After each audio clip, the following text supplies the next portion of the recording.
Hey everybody, it's Blendy and Swirl One. I've had people saying, we haven't seen you lately. Where have you been? We tired of hearing your voice. We can't see you. So here I am. I was just saying hello to everyone and to say I'll be back soon. I've been busy. Just doing too much, actually. Having fun with my family. I'm going to make a video speaking about something kind of scary. I read a report on the internet about a mother in Gary, Indiana, was complaining that her kids were having some problems and they were acting strange, and she took them to the hospital. Well, let me back up. She felt something was going on in her house and she couldn't explain it without sounding crazy, that weird things were happening, and the Social Department of Family Services got involved because her kids weren't going to school because they were not getting a lot of sleep and stuff. And come to find out, something very supernatural was going on with this woman. Her kids were in the hospital being evaluated. One of her sons walks up a wall and walks on the ceiling in front of hospital staff. Okay, which everybody ran terrified. The police got involved once that happened. And they went to her home and they saw some stuff that scared them. And they vowed not to go back in there. This is how crazy this situation was.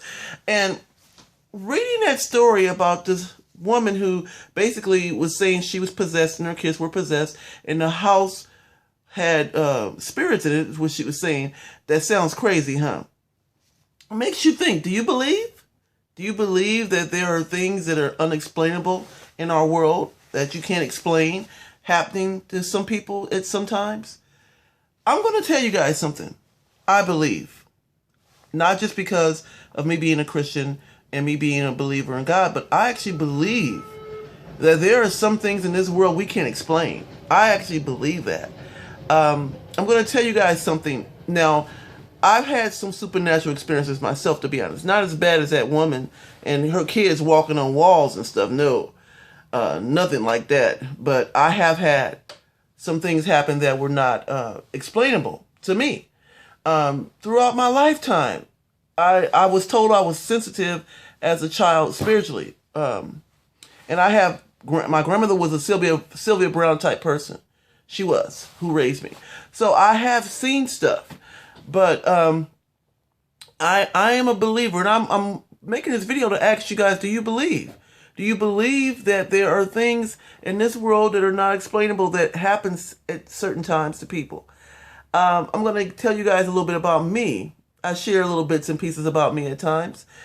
I have a 7-year-old son. You guys know I talk about him all the time. That's my best friend. I love him dearly.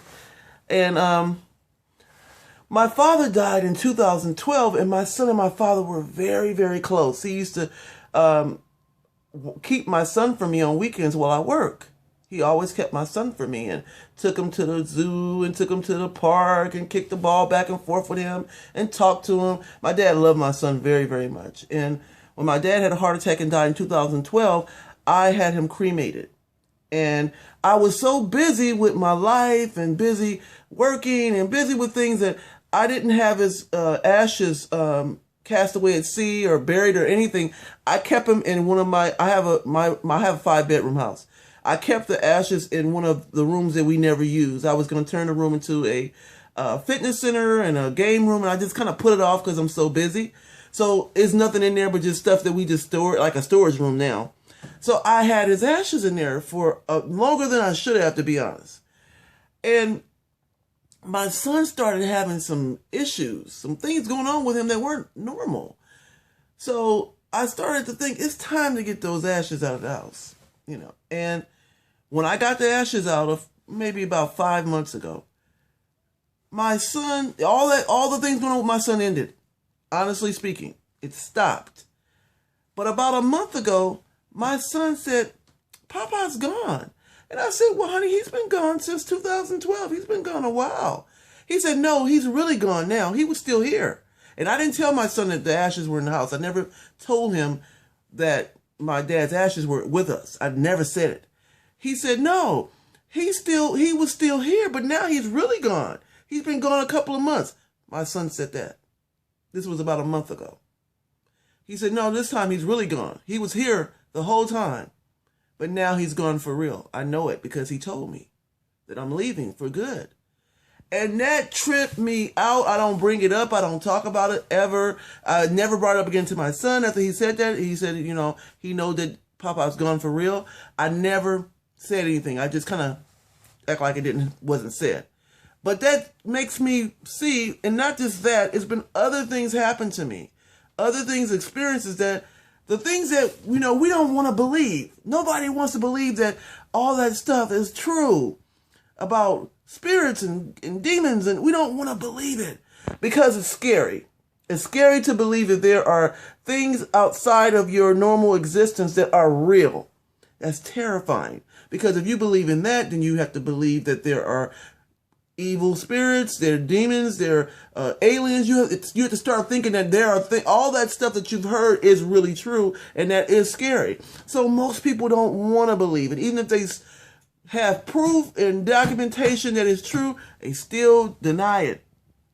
As a matter of fact, the incident in Gary, Indiana, with the lady who kids were walking up walls and stuff, Bill O'Reilly interviewed the priest that performed the exorcism on her, and the Bill O'Reilly was like, I don't believe that. I don't think it's true. The priest said, well, I'm just going by what I saw. And when Bill O'Reilly said that, I thought to myself, well, what about the police? They're lying too. And the hospital staff, they're lying too. Everybody wouldn't lie and say these kids were walking up walls and speaking in a real deep voice and all this crazy stuff that was happening to them. Why would everybody get together and say the same thing and it's not true? So that's what I'm just posing this question to you guys. I'm going to wrap this up because I got to run. I got someone waiting on me. My baby's waiting on me, my honey. But do you believe? Do you believe that there is an existence outside of your normal existence? That there are things that you cannot explain happening? Do you believe? Just gather your mind around that. That maybe there are things that you don't see, that you don't understand, that are real. Think about that. Anyway, I'll check you guys out really, really soon. I'm looking rough. I got my hair back in a ponytail and everything, but somebody said, I'm tired of just hearing your voice and seeing black screens. I want to see you. So here I am. I'll be back soon. Peace.